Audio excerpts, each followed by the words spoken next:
The third method of application is better for when it's a long course or dirty snow.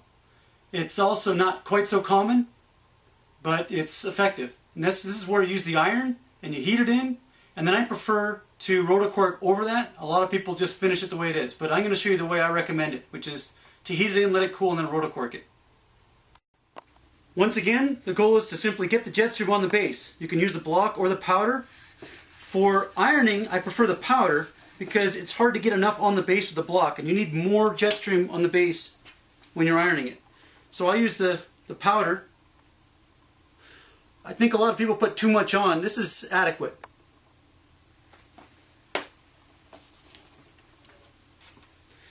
You take the iron, which has been set to the proper temperature already. Do a really good slow pass from tip to tail.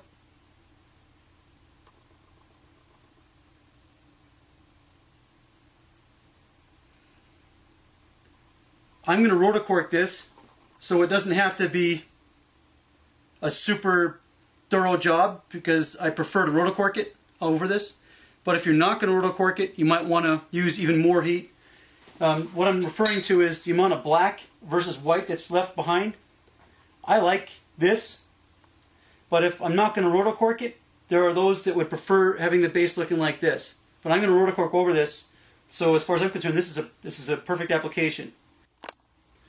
I prefer to have the base cool.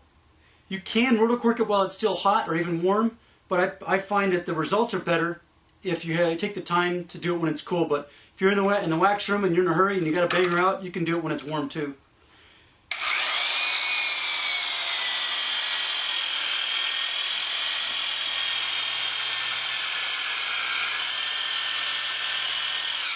I prefer low pressure and low RPM.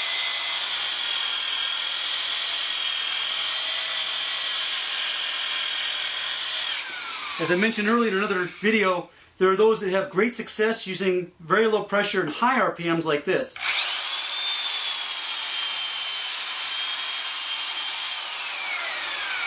Either way is fine. I prefer the low pressure and the low RPMs because it's easier to have control of the cork, and I like the control I have over exactly what's going on. But there are those that have success with both application methods. Once that's done, then you want to take a nylon polishing brush dedicated for fluorocarbons. You'll need to scrub it, scrub those spots where the iron really made the JetStream stick to the base. I prefer the nylon polishing brush to the horsehair for this purpose because I find the horsehair is a little more aggressive than I want.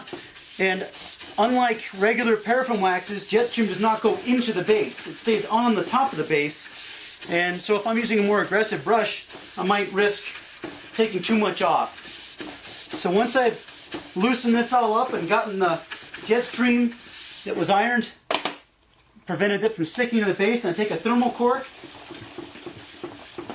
using light strokes, low pressure, I polish it, and this ski is race ready.